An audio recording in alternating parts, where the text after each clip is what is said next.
혈압이란 심장이 세포에 혈액을 보내기 위해서 미는 힘이 혈관에 미치는 압력을 혈압이라고 합니다. 고혈압은 심장이 정상 혈압 120 정도의 압력을 가했을 때 세포에 혈액이 충분하게 공급이 안 되기 때문에 더 세게 힘을 가해서 생기는 게 고혈압입니다. 혈액에 있는 물과 영양과 산소, 이 세 가지 중에 혈압에 영향을 미치는 것은 오직 산소뿐입니다. 그래서 어떻게 설명할 수 있느냐면, 우리가 운동할 때 혈압이 올라가는데요, 굉장히 숨이 찹니다. 숨이 차다는 것은 산소를 공급해달라는 얘기죠. 만약에 이때 물과 영양을 필요로 했다면 물과 영양, 음식을 먹어야 되는데 먹을 수가 없습니다. 오직 필요한 것은 산소입니다. 그리고 우리가 숨을 멈추면 한 1분 정도 멈추고 나면 혈압이 이상 올라갑니다. 숨을 멈추었다고 해서 맥박이 안 뛰는 것이 아닙니다. 심장은 계속해서 혈류를 보내죠. 그러나 혈압이 높아지는 이유는 우리 몸속에 산소가 부족하기 때문에 부족한 산소를 더 공급하기 위해서 혈압을 높이는 것입니다. 고산지대에 올라가도 마찬가지로 혈압이 높아집니다. 산소 분압이 낮아서 그렇죠. 혈압약은 어떤 것이냐면, 혈압약은 심장으로 가는 칼슘 통로를 차단해서 심장이 힘을 쓰지 못하게 합니다.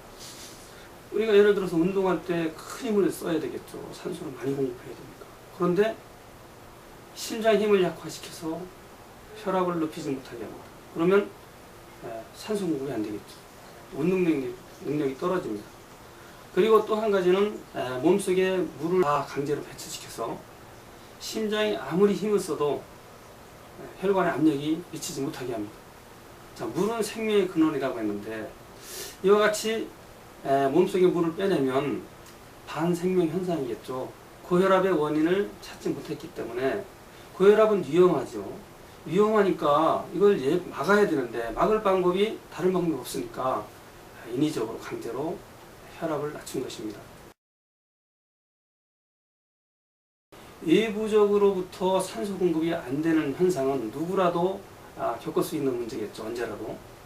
그러나 문제는 외부에서는 산소 공급이 잘 되는데도 불구하고 내적으로 산소 전달이 잘 안 될 때 우리는 진정한 의미의 고혈압이라고 하죠. 자, 그렇다면 어떤 경우에 외부에서는 산소 공급이 잘 되는데, 아니면 다른 사람은 산소 공급이 잘 되는데 왜 나는 산소 공급이 전달이 잘 안 돼서 혈압이 높아질까? 그 원인을 찾아야 되겠죠. 자, 그 원인은 첫째로 혈관이 좁아졌을 때 정상 혈압 가지고는 충분하게 산소를 공급하지 못합니다. 그러면 혈압을 높여야만 되겠죠. 자, 이 경우는 사실은 의학계가 밝혀낸 원인입니다. 근데 이 경우는 단 5%밖에 안 된다는 것입니다. 나머지 95%는 혈관이 정상인데 혈압이 높다는 거예요. 그러니까 원인이 없는 걸로 본 겁니다. 원인이 없으니까 이거 유전 아니냐? 유전이다. 그래서 더 이상 원인을 찾지 않고 혈압약을 개발해서 강제로 혈압을 낮추는 방식을 택한 것입니다. 자, 그렇다면 약을 쓰지 않고 우리 인체 내부적으로 혈압을 높이지 않는 구조로 바꿔줘야 되겠습니다. 나머지 95%의 원인은 무엇일까요? 혈관이 정상이라면 문제의 요소는 혈액에 있을 것입니다. 혈액이 점도가 높을 때 정상 혈압 가지고는 세포에 충분한 혈류, 즉 산소를 공급할 수 없겠죠. 그럴 경우에 혈압은 높아집니다. 또 한 가지는 혈액의 점도가 높지 않다고 하더라도 피 속에, 혈액 속에 노폐물이 많으면 정상 혈압으로 혈류량은 보냈지만 필요한 산소가 충분하게 가지 않기 때문에 혈압을 또 높여야 됩니다. 그러면 고혈압이 되는 거죠. 자, 바로 혈액의 점도가 높을 때, 혈액이 탁할 때, 이때 혈압이 높아진다는 것입니다. 그 첫 번째는 동물성 지방으로 대표되는 포화지방산이죠. 포화지방산을 섭취하면 이 점도가 높기 때문에 혈액의 점도를 높여서 혈류의 저항을 받으니까 정상 혈압 가지고는 충분하게 산소 공급이 안 되겠죠. 혈압을 높이는데요. 닭고기나 소고기나 돼지고기 지방을 보면 우리 먹을 때는 잘 모르는데 먹고 나서 나중에 보면 허옇게 굳어 있습니다. 상온에서 굳는 성질을 가지고 있죠. 자, 이러한 지방을 섭취하게 되면 우리 몸속에 혈액을 탁하게 하고 끈적거리게 하고 또 혈관을 막기도 합니다. 자, 이런 지방을 가능하면 적게 섭취할 필요가 있고요. 두 번째는 중성지방이 있습니다. 우리가 음식을 섭취하고 나서 충분하게 다 소모하지 않으면 남은 영양분을 중성지방 형태로 복부지방 같은 것으로 이렇게 쌓아 놓습니다. 자, 이런 경우에 역시 혈류에 저항을 줘서 혈압을 높이는데요. 과식을 한다거나 중요한 것은 또 설탕을 많이 섭취했을 경우에 중성지방이 많이 쌓이는 걸로 이렇게 보고가 되고 있습니다. 그 다음에 트랜스지방이 있습니다. 트랜스지방은 식물성 지방을 고체화시킨 것인데요. 이것은 혈관을 정지시켜서 역시 혈압을 높이는 요인이 되겠습니다. 이러한 그 지방들을 설사 섭취한다고 하더라도 혈압이 높지 않게 생활할 수 있는 방법이 있는데요. 그것은 곧 항산화식품을 섭취하는 것입니다. 대표적으로 마늘 있죠.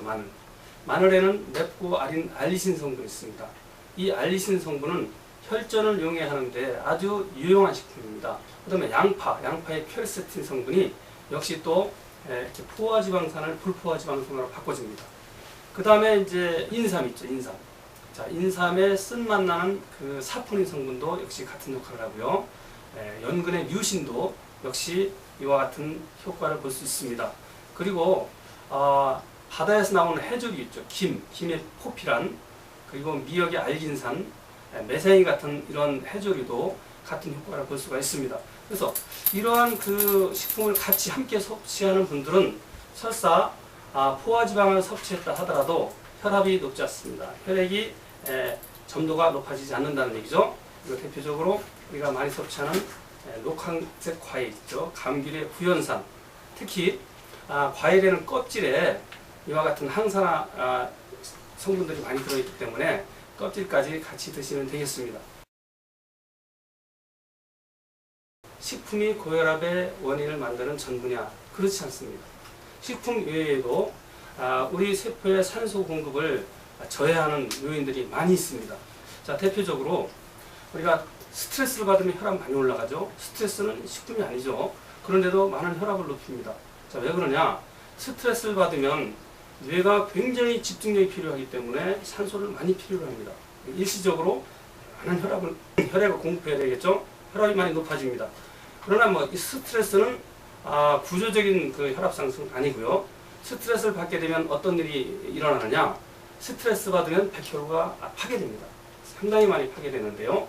이 파괴된 백혈구들이 시체들이 결국은 노폐물이 돼서 혈류를 방해합니다. 그러면 구조적으로 혈압을 높이는 요인이 되겠죠. 그 다음으로 중요한 것은 저산소 환경에 지속적으로 노출되면 혈압이 높아지는데요. 외부에서 산소 공급이 적게 들어오면 우리 몸은 그 부족한 산소를 서로 혈구들이 나눠 갖기 위해서 서로 들러붙습니다. 혈구들이 들러붙으니까 혈류에 장애가 오겠죠. 그러면 당연히 세포에 산소 공급이 잘 안 되니까 혈압을 높입니다. 그 다음에 흡연이 있습니다. 흡연을 하게 되면 급속도로 혈관을 수축시킵니다. 혈관이 좁아지니까 당연히 혈압이 올라가겠죠. 그리고 흡연을 하게 되면 흡연 시 발생되는 일산화탄소가 우리 몸속에 있는 산소를 다 빼앗습니다. 그러면 우리 적혈구 속에 있는 헤모글로빈이 산소와 결합을 할 수가 없습니다. 그러면 산소 공급이 좀 잘 안 되겠죠. 결국은 구조적으로 혈압을 높일 수 있다는 얘기죠. 그 다음에 이제 과로를 해도 역시 혈압이 높아집니다. 과로하면 우리 몸속에서 피로물질이 젖산이 발생하는데요. 이 젖산 역시도 노폐물입니다. 그래서 피를 탁하게 해서 혈압을 높이고요. 그 다음에 자외선에 장시간 노출돼도 역시 혈압이 높아지는데요. 구조적으로 자외선에 장시간 노출되면 우리 몸속에 단백질이 파괴됩니다. 이 파괴된 단백질이 노폐물 역할을 해서 역시 혈류에 장애를 주기 때문에 산소 공급을 방해하겠죠. 역시 혈압을 높입니다. 자, 이렇게 고혈압을 만드는 요인이 산소결핍이라는 사실을 모르면 우리가 종합적인 그 처방을 할 수가 없고요. 잘못된 섭취를 권할 수도 있습니다. 그 대표적인 예로 소금을 들을 수가 있습니다. 소금은 고혈압의 주범이다. 이런 얘기를 많이 하죠. 많이 들어보셨을 겁니다. 근데 사실은 소금이 고혈압을 만들지 않습니다. 오히려 소금은 혈압을 낮추는 효과가 있습니다. 자, 그렇다면 소금을 섭취했을 때 우리 인체에 변하는 혈압과 관련해서 어떤 변화가 오는지 설명드려 보겠습니다. 일단 소금을 섭취하면 물을 많이 섭취하는 건 맞습니다. 이 들어온 물이 몸속에서 빠져나갈 때 여유가 있으니까 많이 빠져나갈 수 있을 거 아닙니까? 배출시킬 수 있겠죠? 그러면 노폐물을 배출시킨다는 얘기죠. 우리 몸속에 노폐물이 배출되니까 피가 맑아집니다. 네. 혈중 적혈구 용적률이 높아집니다. 그러면 우리가 센 압력을 가하지 않아도 세포에 충분한 산소가 공급되기 때문에 혈압을 높일 이유가 없죠. 자, 두 번째로요. 소금은 우리 몸속에 지방을 흡착, 배출하는 기능이 있습니다. 우리 몸속에 지방을 흡착해서 배출하니까 혈액의 정도가 낮아지겠죠. 그러면 당연히 산소 공급이 잘 되니까 혈압이 또 낮아집니다. 이 내용은 브라질의 상파울루 의대에서 실험했는데요. 고혈압 환자에게 소금을 3g 이내로 제한해서 섭취토록 했더니 혈관에 지방이 쌓여서 고지혈증이 되더라. 이런 논문을 발표한 바가 있고요. 미국의 코넬대에서는 소금을 더 적게 섭취할수록 많은 고혈압 환자가 발생한다고 밝히고 있습니다. 농림수산식품부가 2009년도부터 2011년까지 국내 대형 병원에 고혈압 치료 효과를 임상실험을 의뢰했는데요. 그 결과 고혈압 치료 효과가 있다는 사실이 밝혀졌습니다. 단 한 가지 우리가 주의할 것은 소금을 섭취하되 좋은 소금을 섭취해야 됩니다. 인삼을 섭취하게 되면 인삼 속의 사포닌 성분이 혈전을 용이하고 피를 맑게 해서 혈압을 낮춥니다. 자, 이 원리를 안다면 인삼이 아니라 다른 식품에도 사포닌이 들어있다면 이것은 피를 맑게 해서 혈압을 낮춘다라는 것을 알 수 있습니다. 예를 들면 도라지나 더덕 이런 것에도 사포닌이 들어있고요. 해삼에도 사포닌이 들어있습니다. 굳이 우리가 이거 실험하지 않아도 암기하지 않아도 이러한 식물들도 역시 식품들도 혈압을 낮춘다는 사실을 알 수가 있는 것입니다. 근데 이런 원리를 모르면 서로 이게 맞는지 틀리는지 알 수도 없고 주장만 하다 보면 결국 목소리 큰 사람이 이긴다는 얘기죠. 이걸 좀 더 확대해서 생각하면 피를 맑게 하는 음식은 혈압을 낮춘다. 그러면 비단 사포닌 성분뿐만이 아니라 나머지 여러 가지 항산화 물질들도 우리 몸에 들어갔을 때 피를 맑게 해서 세포에 산소를 공급을 원활하게 하니까 혈압을 낮춘다는 사실을 우리가 알 수가 있는 것입니다. 모든 의학 정보는요, 믿음의 대상이 아닙니다. 신앙의 대상이 아니죠.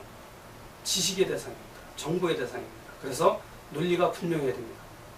누가 들어도 논리가 이해가 돼야 됩니다.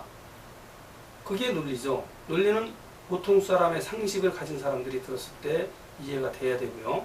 두 번째로 그 논리는 일방적인 주장일 수도 있기 때문에 반드시 실험 결과가 있어야 됩니다. 그래서 실험 결과 그 논리대로 나오는지를 확인해 봐야 되겠죠. 그리고 일관되게 사례가 나와줘야 됩니다. 다수의 사례가 있어야 됩니다. 그러면 그 정보는 바른 정보라고 볼 수 있겠습니다.